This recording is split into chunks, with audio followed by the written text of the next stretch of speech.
قرآن یہ اللہ کا کلام ہے۔ اللہ نے قرآن ہمیں کیوں دیا ہے؟ ایک مثال سے میں آپ کو بات سمجھاؤں کہ ہم جب بھی کوئی چیز خریدتے ہیں، مثال کے طور پر آپ ایک فریج خرید لیں، کوئی مشین خرید لیں، ساتھ میں آپ کو اس مشین کے ساتھ ایک چھوٹی سی بک ساتھ میں آئے گی۔ آپ نے غور کیا ہوگا، فریج لے لیں یا کوئی اور واشنگ مشین لے لیں، چھوٹی سی بک ساتھ میں آتی ہے۔ آپ ان دینے والوں سے پوچھیں کہ بھئی یہ کتاب کیا ہے؟ وہ کہیں گے اس کتاب میں سب کچھ ہے کہ اس مشین کو کیسے چلانا، اسے کیسے استعمال کرنا، اگر کمی پیشی ہو جائے تو کیا انتظام کرنا۔ اس کتاب کو پڑھو گے تو یہ مشین صحیح سالم چلے گی، اگر کتاب کو نہیں پڑھو گے، نہیں سمجھو گے تو یہ مشین تمہیں صحیح چلانا نہیں آئے گا۔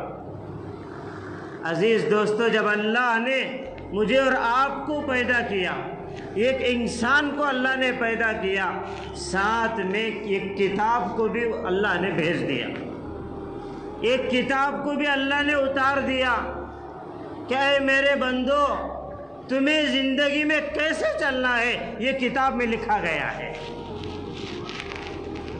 تمہیں زندگی کیسے گزارنا ہے میری اس کتاب میں لکھا گیا ہے،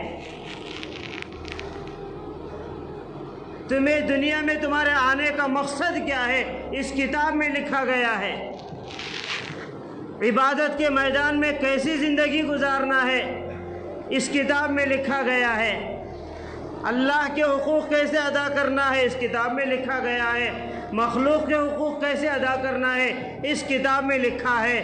لیکن عزیز دوستو، افسوس کی بات ہے، کسی کے 30 سال گزر گئے، کسی کے 40 سال گزر گئے، یہاں تک کہ کسی کے 60 سال گزر گئے، اپنی وجود کی مشین کو چلا بھی دیا، گزار بھی دیا، لیکن کتاب زندگی میں ایک بار کھول کے پڑھنے کا موقع بھی نہ ملا۔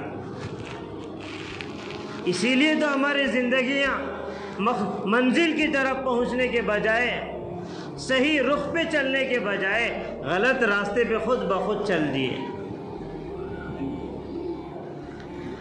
ہم نے کتاب، اپنی زندگی کی کتاب ہم نے پڑھ کر ہی نہیں دیکھا کہ مجھے کس طرح چلانا ہے، مجھے کس طرح زندگی گزارنا ہے، ہم نے اس کتاب کو کھولا بھی نہیں، پڑھا بھی نہیں، سمجھا بھی نہیں، تو پھر ہماری زندگیاں منزل مقصود تک کیسے پہنچیں گی؟ تو بہرحال عزیز دوستو، یہ قرآن یہ اللہ کا کلام ہے۔ اگر اس کلام کو عزیز دوستو ہم اپنے سینے سے لگائیں گے، سینے سے مراد قرآن کو اٹھا کر سینے سے لگا لینا یہ بات نہیں ہے، بلکہ اسے اپنی زندگی سے لگانا ہے۔ میں اگر کوئی قدم اٹھا رہا ہوں، مجھے دیکھنا ہے کہ قرآن اس کے بارے میں کیا کہتا ہے۔ میں اگر کوئی کام کر رہا ہوں، کام کرنے سے پہلے مجھے یہ اللہ نے کلام دیا ہے، مجھے یہ کتاب دی ہے، مجھے اس کتاب کے قانون کے مطابق مجھے زندگی گزارنی ہے، تو میں یہ کتاب کھولوں، اس کے بارے میں حکم تلاش کروں کہ میرے اللہ نے میرے اس کام کے بارے میں کیا حکم ہے۔ مثال کے طور پر کہ میرے نکاح کا معاملہ ہے تو میں نکاح کیسے کروں، کتاب میرے سامنے ہے۔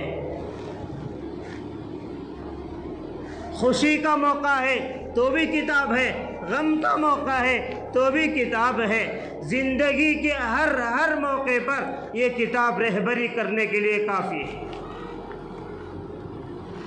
لیکن عزیز دوستو، نہ اس کتاب کی اہمیت ہمارے دل میں ہے، نہ عظمت ہمارے دل میں ہے۔ حالانکہ یہ کتاب عزیز دوستو ایک روایت میں ہے، اللہ نے اس کلام کو دنیا کے بنانے سے 50,000 سال پہلے ہی اللہ نے اس کلام کو تیار کر کے رکھا تھا۔ تیار کریں۔ میں اس کی دلیل یہ پیش کروں کہ بخاری شریف کی ایک روایت ہے، اللہ کے محبوب نبی علیہ السلام نے فرمایا، ایک روایت میں 1000 سال کی بات ہے، فرمائے کہ اللہ تبارک و تعالی دنیا بنانے سے پہلے اپنے عرش پر سورہ یاسین اور سورہ طٰہٰ کی تلاوت فرمائی۔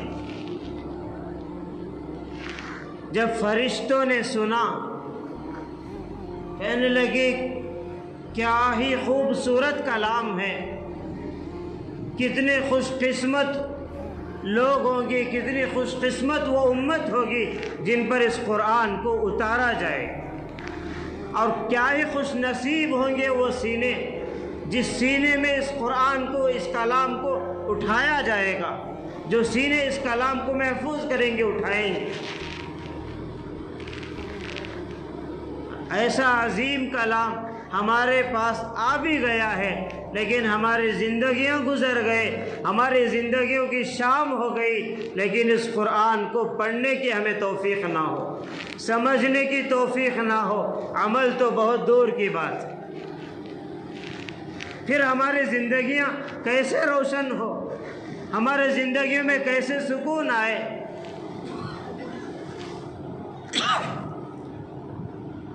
جیسا نکاح میں بہت سارے چیزیں دلہن کو دی جاتی ہیں، تو ساتھ میں قرآن بھی تو دیا جاتا ہے۔ شاید آپ کے یہاں رواج ہے یا نہیں ہے، واللہ اعلم، بہت سارے جگہ پر ہے، بہت ساری چیزیں دیتے ہیں، بلکہ ماں جو ہے اپنی بیٹی کے لیے کئی سالوں سے سامان جوڑتے ہوئے آتی ہے کہ میری بیٹی کو نکاح کے بعد کسی چیز کی کمی نہ ہو۔ یہ ماں کا ظرف ہے، یہ ماں کی محبت ہے۔ کبھی برتن لے لی، کبھی فلاں چیز۔ جب نکاح کے بعد رخصتی ہوتی ہے، ساتھ میں اللہ کا کلام بھی دیا جاتا ہے۔ لیکن ہمارے یہاں ماحول اتنا برا ہے، ہم اللہ کے دین سے اتنے غافل ہیں، اللہ کے کلام دینے والوں کو بھی پتہ نہیں کہ کیوں دیا جا رہا ہے، جو لے رہی ہے دلہن اسے بھی پتہ نہیں کہ میں کیوں لے رہی ہوں۔ سمجھ رہے ہیں کہ یہ دستور ہے، نکاح میں دیا جاتا ہے۔ لیکن عزیز دوستو، یہ کلام اس لیے دیا جاتا ہے، یہ اس بات کی طرف اشارہ ہے کہ بیٹی تیری زندگی میں یہ کلام رہے گا، تیری زندگی عافیت کے ساتھ گزرے گی، سکون کے ساتھ گزرے گی۔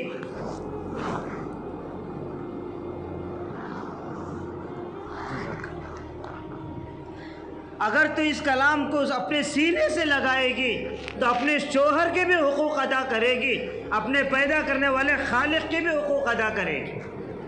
اگر اس کلام کو تو پسے پشت ڈال دے گی تو تیری زندگی ویران ہو جائے گی، تیرا شوہر تیرے سے بدسلوکی کرے گا، تیرے پیٹ میں ہونے والے اولاد تیری نافرمان بنے گی۔ لیکن ہمارے معاشرے کا حال تو دیکھیں، نکاح میں سارے جو چیزیں دی جاتی ہیں، نکاح کے بعد الحمدللہ وہ ساری چیزیں استعمال ہو جاتے ہیں، لیکن افسوس سے کہنا پڑتا ہے اگر کوئی چیز استعمال نہیں ہوتی تو وہ اللہ کا کلام استعمال نہیں ہوتا۔ پہلے دن طاق پہ جیسا اٹھا کے رکھا جاتا ہے، پھر انہی کے جنازوں پہ وہ کلام نکالا جاتا ہے۔ یہ ہمارا تعلق اللہ کے کلام سے ہے۔ ہم نے اللہ کے کلام کو کیا سمجھا ہے عزیز دوستو؟ کیا یہ مردوں کے لیے آیا ہے؟ کیا یہ قبروں کے لیے آیا ہے؟ قرآن تو زندوں کے لیے آیا ہے، زندگی کے لیے آیا ہے۔ اس قرآن سے زندگی بناؤ، زندگی بناؤ گے خود بخود تمہاری قبریں بن جائیں گی۔ اگر زندگی نہیں بناؤ گے، چاہے 1000 بھی قرآن پڑھو تو تمہاری قبریں کبھی روشن نہیں ہو سکتی۔ یہ بات کو سمجھنا، یہ حقیقت ہے۔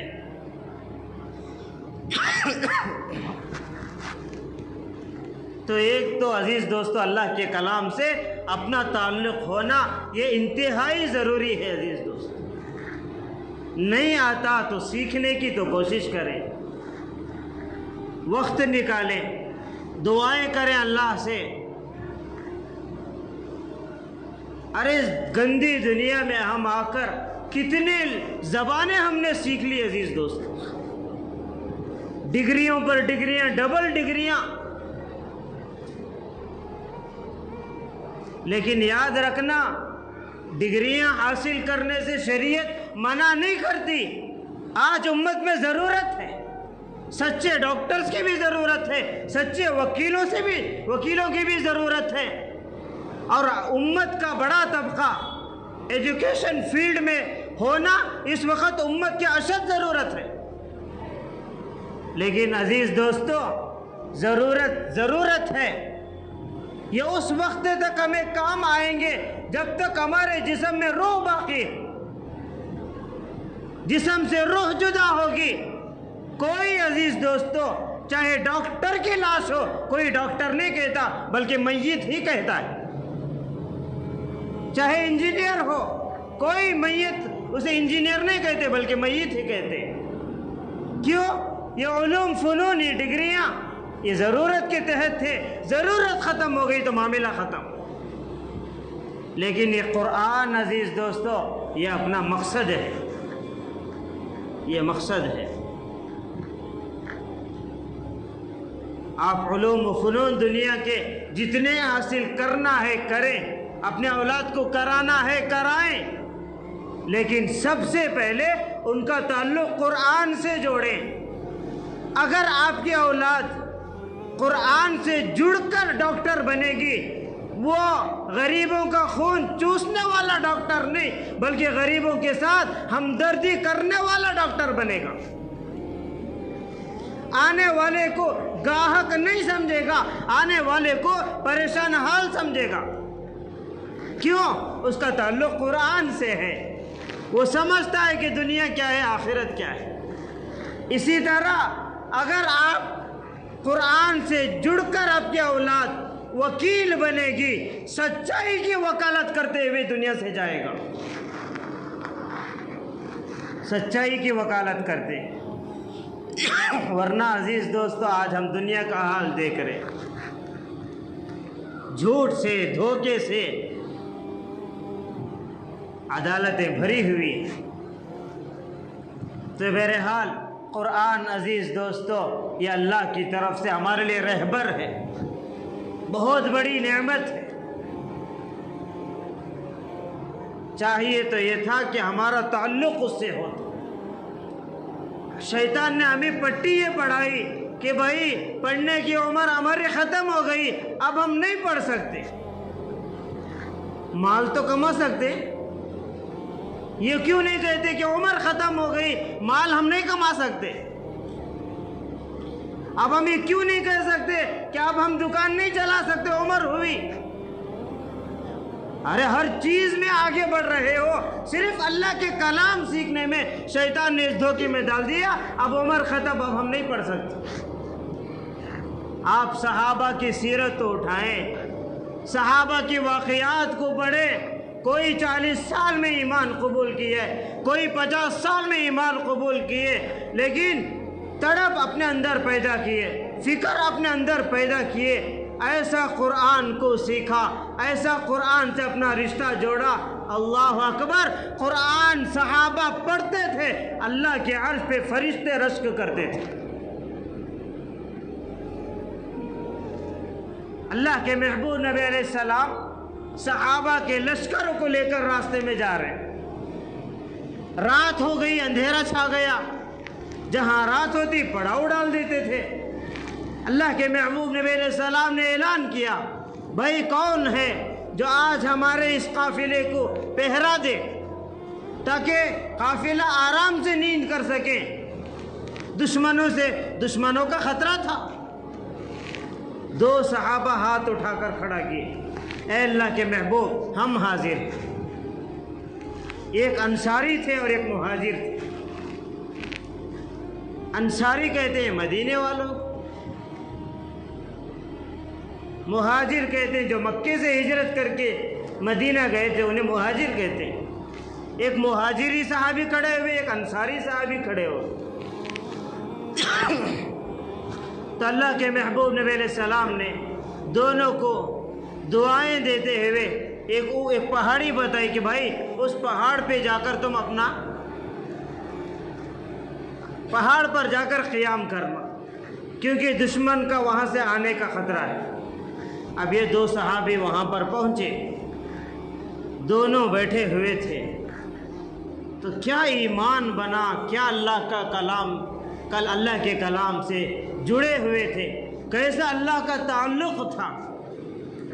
ایک نے کہا کہ بھائی ہم کیوں وقت ضائع کریں، اس سے نفع اٹھائیں گے، ہم فائدہ اٹھائیں گے۔ اگر ہم دونوں جاگتے رہیں گے ہو سکتا ہے عین وقت میں ہمارے آنکھ لگ جائے، اگر ہم دونوں سو جائیں گے نبی نے جو ذمہ داری ہے کہیں اس میں کمی نہ آ جائے، تو ہم ایک سوئے گا آدھی رات تو ایک جاگتا رہے، پھر آدھی رات کے بعد جو سوئے ہیں انہیں جگا لینا، جو جاگے ہیں وہ سو جائیں، معاملہ آسان ہو جائے گا۔ تو آپس میں طے ہوا، تو مہاجر صحابی ان کی باری سونے کی آئی، انصاری صحابی کی جاگنے کی باری آئی۔ رات کا پہلا حصہ آیا، جب مہاجر صحابی لیٹ گئے، سو گئے، آرام کرنے لگے، تو یہ انصاری صحابی جاگ رہے تھے۔ دل میں خیال آیا کہ بھئی ایسا ہی کیا جاگو، چلو نماز پڑھ لو، ویران جگہ ہے، جنگل ہے۔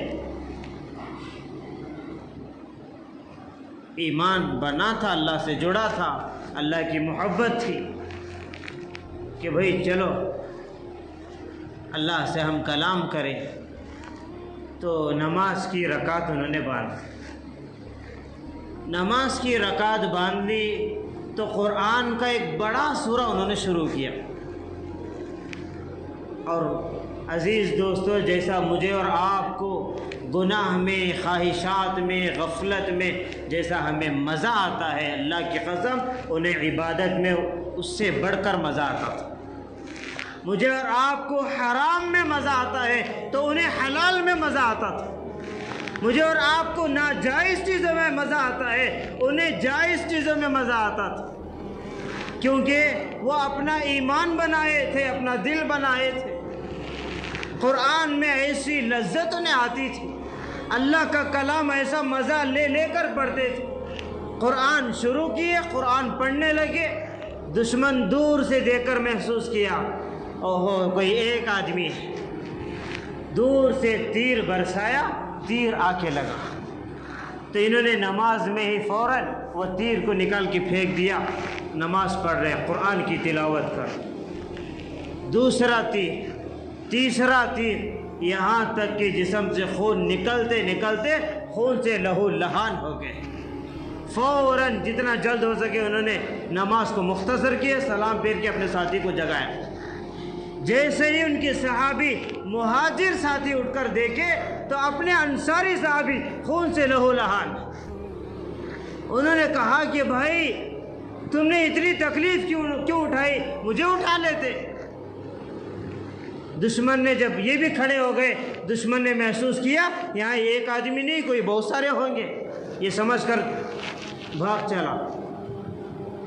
تو یہ انصاری صحابی کہنے لگے کہ بھائی میں تمہیں جگہ دیتا، اٹھا دیتا، لیکن میں نے نماز کی نیت باندھ کے قرآن کی تلاوت شروع کی، میں نے ایک سورت کی تلاوت میں نے شروع کی، تو میرے دل نے گوارا نہ کیا کہ سورت کے ختم سے پہلے میں نماز مکمل کروں، لیکن میرے دل میں یہ بات آئی نبی نے ایک ذمہ داری دی ہے، کہیں وہ ذمہ داری ختم نہ ہو جائے، اس میں کمی نہ آ جائے۔ اگر اس ذمہ داری کا احساس نہ ہوتا اب میں اپنی جان کھو دیتا، نماز مکمل نہ کرتا، نماز ختم نہ کرتا۔ قرآن سے ایسا جڑا تھا تعلق۔ عزیز دوستو، ہم قرآن سے دور ہیں، اسی لیے ہماری زندگیاں تاریکی میں چل رہی ہیں۔ کم سے کم روزانہ ایک ایک چھوٹا سورہ یا ایک ایک آیت کو یاد کریں، پھر اس کے بارے میں ترجمہ پڑھیں، مفہوم سمجھیں، اہل علم سے معلوم کریں کہ بھئی اس کے بارے میں میرا اللہ کیا حکم دے رہا ہے، کیونکہ قرآن سے زندگیاں نورانی بنتے ہیں، اندر کی غلاظت ختم ہوتی ہے، دل کی غفلت دور ہوتی ہے۔ ایک تو یہ بات ہے عزیز دوست۔ دوسری بات، جیسا ہمارے زندگیاں قرآن سے دور رہ کے گزر گئی، کہیں یہ غلطی اپنے اولاد کے ساتھ نہ کریں،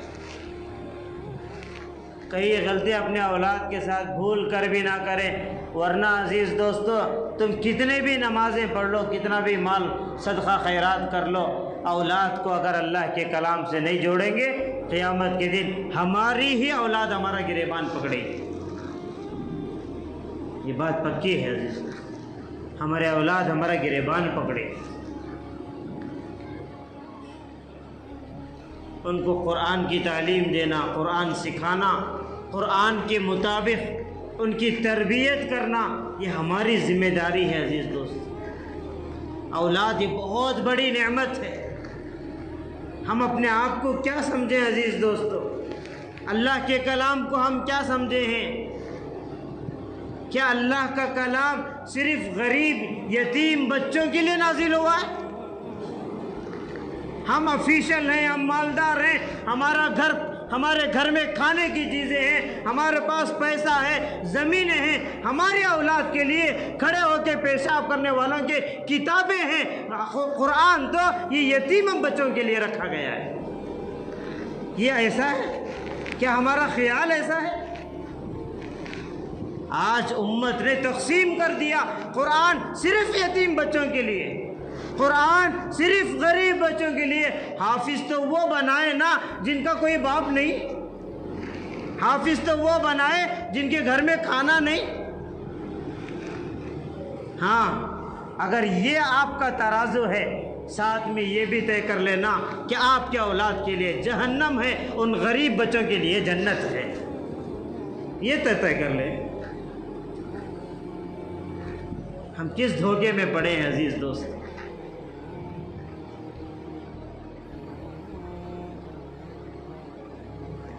دیکھیں، ایک بات بہت عبرت کی بات ہے اور بہت اشد ضرورت ہے، دل کے کان کھول کر سنیں۔ جب اتنا جاگ ہی چکے ہیں تو اور تھوڑا جاگ لیں۔ ہر ایک کی زبان پہ یہ الفاظ ہیں کہ بھائی ہمیں علماء کیوں صحیح نہیں مل رہے، ہمیں علماء کیوں صحیح نہیں مل رہے، یہ علماء ایسے غلطیاں کیوں کرتے ہیں، کمیاں کیوں کرتے ہیں۔ بہت نکتے کی بات بتا رہا ہوں، غور سے سنیں۔ دین میں عزیز دوستو بنیادی جو چیز ہے وہ نیت ہے، بنیادی جو چیز ہے وہ نیت ہے۔ جو انسان جس نیت سے جو عمل شروع کرتا ہے وہ آگے چل کو پھل بھی اس کا وہی پاتا ہے۔ آج مدارس میں 99% جو بچے پڑھ رہے ہیں وہ مجبوری کے تحت پڑھ رہے ہیں۔ غریب لوگ دیہاتوں کے، قریوں کے اپنی اولاد کو جو پڑھا رہے ہیں، صرف یا تو اس وجہ سے کہ بھائی یہ بچے بغیر مفت کے، کوئی اسکول کا خرچ بھی نہیں، کوئی اپنا مال بھی نہیں، چلو فری میں یہ مدارس میں رہیں گے، کوئی ان کی اللہ کی رضا کی نیت نہیں، کوئی آخرت کی نیت نہیں۔ یا تو یہ معاملہ، یا تو بچوں کی شرارت، یا تو مجبوریاں۔ اب اس نیت سے لا کر مدارس میں ڈالتے ہیں جہاں کوئی نیت ہی نہیں ہے۔ اب بغیر نیت کے اب یہ جو بچے قرآن بھی حفظ کر رہے ہیں، عالم دین بھی بن رہے ہیں، جب وہ امت میں آ رہے ہیں عزیز دوستو جن کا پڑھنا ہی اللہ کی رضا کے لیے نہ ہو، وہ اللہ کی رضا کے لیے کیا محنت کریں گے، کیا امت کو اللہ کی طرف بلائیں گے؟ اور یہ قصور یاد رکھنا، ہم صرف اتنا کہنے لگ گئے کہ علماء صحیح نہیں، علماء صحیح نہیں۔ اگر آپ علماء صحیح نہیں تو کم سے کم آپ اپنے اولاد کو علماء بنا کے صحیح کریں نا۔ آپ اپنے بچوں کو پڑھائیں۔ مالدار لوگ اگر اولاد کو حافظ بنائیں گے صرف اس لیے کیونکہ کوئی محتاجگی نہیں، کوئی ضرورت نہیں، کوئی مجبوریاں نہیں، اب مالدار پڑھائے گا تو صرف اللہ کے لیے پڑھائے گا۔ جو بچہ اللہ کے لیے حافظ ہوگا، اللہ کے لیے عالم ہوگا، آگے چل کے قوم کو وہی رہبر ہوگا، وہی رہبر ہوگا۔ آج یتیم غریب بچے مجبوریوں کی وجہ سے پڑھ کے آ رہے ہیں، کوئی نیت نہ ان کے پڑھانے والے ماں باپ کی ہے نہ پڑھنے والے بچوں کی ہے۔ پھر بھی قرآن اپنا اثر بتاتا ہے، کچھ نہ کچھ معاشرے میں جینے کے انہیں لائق بنا دیتا ہے۔ اب ان سے غلطیاں تو ضرور ہوتے ہیں، کمی بیشی ضرور ہوتی ہے۔ ہم اپنی بچوں کو تو اسکول کے حوالے کریں، ڈگریاں پڑھائیں، ضرور پڑھائیں عزیز دوست، جیسا میں نے پہلے بھی بتایا ضرورت ہے۔ اور عزیز دوستو کئی لوگ اسکول کی تعلیم کے مضبوطی کے ساتھ، ڈگریوں کے ساتھ قرآن کے حافظ بھی بنا سکتے ہیں۔ کئی جگہ ایسے ہیں، عالم بھی ہیں ساتھ میں ڈاکٹر بھی ہیں، عالم بھی ہیں ساتھ میں انجینئرز بھی ہیں، عالم بھی ہیں ساتھ میں وکیل بھی ہیں۔ اگر آپ ڈگریوں کے ساتھ علم دین سے اولاد کو آراستہ کریں گے، یہی اولاد تمہارے بڑھاپے میں سہارا بنیں گے، سینے کی ٹھنڈک بنیں گے، یہاں تک کہ مغفرت کا ذریعہ بنیں گے۔ اگر تم نے صرف ڈگریاں ان کو دی، قرآن سے انہیں نہیں جوڑا، تو آپ دیکھ لینا دنیا میں یہ خود اپنے سروں پہ قارون اور فرعون بن کے مسلط ہوں گے، آخرت میں تو عذاب کا ذریعہ بنیں گے۔ تو بہرحال عزیز دوستو آج ہماری سوچ بدل گئی۔ یہ جو قرآن اترا ہے، قرآن کو جو حفظ کرنا ہے، یہ کوئی معمولی دولت نہیں عزیز دوستو، معمولی دولت نہیں۔ آپ اپنے بچوں کو پڑھانے کی نیت کریں۔ آپ اگر بچوں کو حافظ بنائیں گے، آپ بھی اللہ کی رضا کے لیے بنائیں گے، کیونکہ آپ کے گھر میں کوئی فاقہ نہیں ہے، کوئی محتاجگی نہیں ہے۔ آپ کے بچوں کے ذہن میں بھی رہے گا میں مجبوری سے نہیں پڑھ رہا، میرے باپ کے پاس تو الحمدللہ بہت کچھ اللہ نے دیا ہے، میں صرف اللہ کی رضا کے لیے پڑھ رہا ہوں۔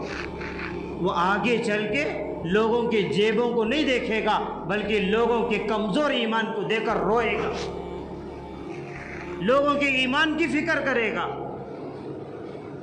آج یتیم غریب بچے حالات کے مارے حافظ عالم بن رہے ہیں، وہ تمہارے ایمان کو دیکھنے کے بجائے وہ تمہارے جیبوں کو تو ہی دیکھیں گے۔ اب تم صرف شکایتیں کرتے پھرنا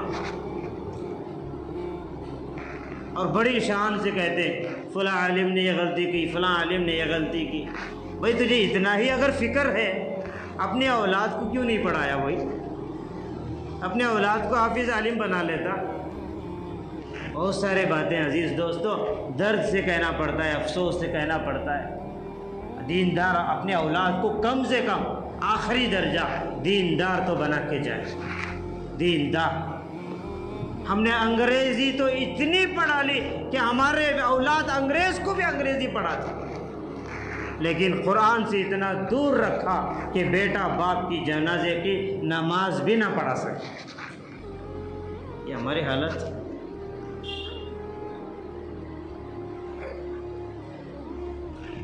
اگر دیندار بنا کے جاؤ گے عزیز دوستو، تمہارے جنازے اٹھنے پر وہ تنہائی میں روئیں گے کہ میرے اللہ، میرے والد نے، میرے باپ نے مجھے تجھ سے جوڑا ہے، مجھے سیدھا راستہ دکھایا ہے۔ اے اللہ تو میرے باپ کی مغفرت فرما۔ روایتوں میں آتا ہے اولاد ہاتھ اٹھائے اور اللہ مغفرت نہ کرے، یہ ہو نہیں سکتا، کیونکہ اولاد دعا جو مانگ رہی ہے یہ ماں باپ کی تو ہی قربانی ہے، ماں باپ نے ہی تو دیندار بنایا ہے۔ عمر بن عبدالعزیز رحمۃ اللہ علیہ، جنہیں عمر ثانی کہا گیا، وقت کے بادشاہ ہے، وقت کے بادشاہ۔ عید کا وقت ہے عزیز دوستو، عید کا موقع ہے، عید کے ایام ہیں، اور یہ تخت شاہی پر بیٹھے ہوئے ہیں۔ ان کی بیوی آئی، حضرت عمر بن عبدالعزیز رحمۃ اللہ علیہ سے کہنے لگی، ان کو تقریباً 9 بیٹے تھے اور کئی بیٹیاں تھیں۔ ان کی اہلیہ کہنے لگی کہ دیکھیں، بہت سارے محلے میں نئے کپڑے خرید کر بچے خوشیاں منا رہے ہیں، آپ اپنے بچوں کے لیے کوئی کپڑوں کا انتظام نہیں کرتے۔ تو عمر بن عبدالعزیز رحمۃ اللہ علیہ کہنے لگے کہ تم تو جانتی ہو کہ میرے پاس کیا ہے، جو کچھ ہے یہ رعایا کا مال ہے، رعایا کا پیسہ ہے، میرے پاس اپنا ذاتی کوئی پیسہ نہیں ہے۔ تو ان کی اہلیہ کہنے لگی، آپ ایک کام کریں، یہ جو آپ کا خزانچی جو ہے، خزانچی جو مال کی ذمہ داری ہے، آپ اس کے پاس جا کر 1 مہینے کا تنخواہ ادھار لے لیں تاکہ آئندہ مہینہ برابر ہو جائے۔ حالانکہ یہ بادشاہ ہے، خزانچی کو بھی انہوں نے ہی تو رکھنا ہے۔ انہوں نے کہا، اللہ تمہیں جزائے خیر دے، تم نے بہت اچھا طریقہ مجھے بتایا۔ اب یہ جا رہے ہیں خزانچی کے پاس، جا کر کہہ رہے ہیں کہ بھائی 1 مہینے کا تنخواہ مجھے دے دو، آئندہ مہینہ کچھ برابر کر لیں گے، سامنے عید بھی ہے۔ وہ خزانچی بھی زمانہ ہی بڑا عجیب تھا، ہر مرد کو اللہ کا خوف، ہر عورت کو اللہ کا خوف، ہر ایک کو اللہ کا ڈر۔ اسی لیے کہتے لوگوں، زمانے کے اخباریں کیا پڑھو گے، اپنے آبا و اجداد کی تاریخ پڑھو۔ جس دور پہ نازاں تھی دنیا، اب ہم وہ زمانہ بھول گئے۔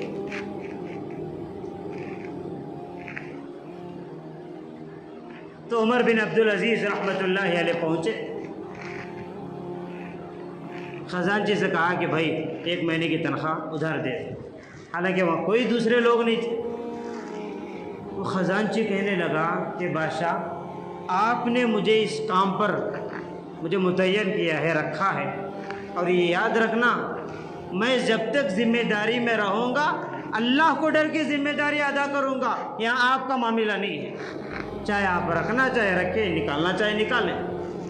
تو عمر بن عبدالعزیز رحمۃ اللہ علیہ کہنے لگے کہ بھائی کیا بات ہے؟ کہا کہ آپ 1 مہینے کا تنخواہ پہلے ہی مانگ رہے ہو، مجھے آپ پہلے یہ لکھ کر دو، کیا گارنٹی ہے کہ آپ 1 مہینہ زندہ رہیں گے؟ اگر آپ مر جائیں گے تو میرے اوپر ذمہ داری ہے۔ تو عمر بن عبدالعزیز رحمۃ اللہ علیہ انہوں نے یہ نہیں کہا کہ بھائی تجھے اتنی مستی ہے، اتنی چربی ہے، نہیں، روتے ہوئے اٹھ کر آ گئے، بیوی سے کہا کہ بیٹیوں سے کہہ دو، بچوں سے کہو کہ ان کے باپ کے پاس اتنی طاقت نہیں ہے کہ وہ جہنم کی آگ کو برداشت کرے۔ عید کا موقع ہے، ایک بادشاہ کی اولاد پرانے کپڑوں میں عید کر رہی ہے۔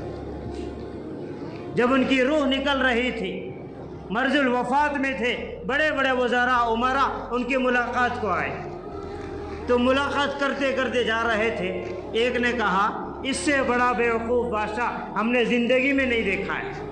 ایک بادشاہ جب دنیا سے جاتا ہے اپنی نسلوں کی نسلوں کو اتنا مال چھوڑ کے جاتا ہے، یہ بیوقوف آدمی اپنے اولاد کو وقت کی روٹی بھی نہیں چھوڑی۔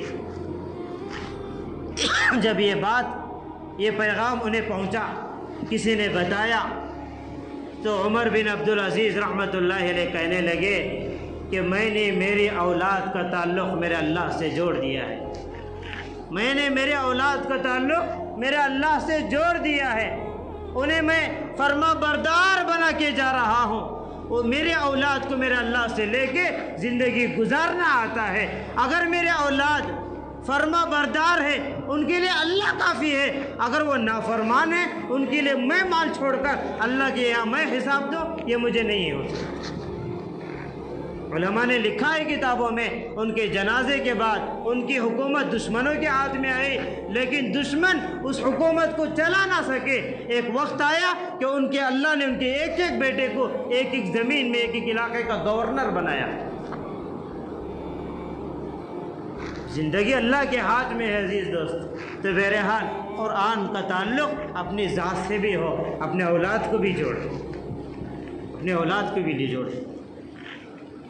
دوسری جو بات ہے آج کی رات عزیز دوستو، بڑی قیمتی رات ہے، کیونکہ پوری اللہ سے امید بھی ہے، امکان بھی ہے کہ آج ہی شب قدر، کیونکہ ایک بڑا مجمع ہر جگہ جڑتا ہو، اللہ کی رحمت پہلے ہی بہانے ڈھونڈتی ہے۔ اللہ رحیم ہے، اللہ عزیز دوستو ایسا نہیں کہ جب لوگ آئے تو اللہ شب قدر چھپا دے، جب لوگ سو جائیں تو اللہ ظاہر کرے۔ یہ مخلوق میں اور آپ کرنے کے کام ہیں، یہ اللہ کے کام نہیں ہے۔ اللہ تو اللہ ہے جو بندوں سے بے حد محبت کرتا ہے۔ تو آج کی رات عزیز دوستو اللہ کا شکر ہے، بہت دیر سے ہم نے قرآن کی تلاوت بھی سنی، تو بہت سارا وقت ہمارا اللہ کے گھر میں گزرا ہے۔ تو اب اصل جو ہے وہ تنہائی اور انفرادی عبادت ہے، میں ہوں اور میرا اللہ۔ تو اصل جو عبادت ہے وہ انفرادی عبادت ہے، اپنے گھروں میں، اپنے کمروں میں، اصل عبادت صحیح طریقہ۔ ہاں اگر کوئی گھر میں نہیں کر سکتا، وہاں جو غفلت کا ماحول ہے، نماز نہیں پڑھ سکتا، جو ہے وہاں پھر جا کر سستی آ جاتی ہے، کوئی عبادت کا دھوکہ ہے، تو آخری درجہ کہ وہاں جانے سے بہتر ہے اللہ کے گھر میں ہی عبادت کریں، کیونکہ ہمارا ایمان کمزور ہے۔ ہم زندگی میں کبھی کبھار عبادتیں کرتے ہیں، وہ بھی اگر کوئی دیکھ لیتا ہے تو ہماری عبادت ریاکاری میں چلی جاتی ہے۔ کوئی دیکھ رہا کہہ کر بھی سجدہ لمبا کرنا اللہ کے یہاں مردود ہو جاتے ہیں۔ اللہ ہمیں اخلاص نصیب فرمائے۔ تو تھوڑی دیر جو ہے شاید چائے کا انتظام بھی ہوگا، دعا کے بعد چائے سے تھوڑا فارغ ہو کر جتنا جلد ہو سکے عبادتوں کی طرف جائیں۔ ایسا نہیں کہ الگ الگ اپنی اپنی جماعتیں بنانے کی باتیں کرنا نہیں عزیز دوستو، زندگی ہے غفلت میں گزر گئی، کیا پتہ کہ آئندہ رمضان ملے نہ ملے۔ دیکھتے ہیں کہ ہم کتنے جنازے اٹھ رہے، روزانہ مسجدوں کی میناروں میں آوازیں آ رہی۔ اللہ ہمارے عمروں میں برکتیں دے، کیونکہ ہماری زندگی میں سوائے گناہوں کے کچھ بھی نہیں۔ تو باہر جو حضرات ہیں ان سے درخواست ہے اندر آ جائیں، دعا ہو رہی۔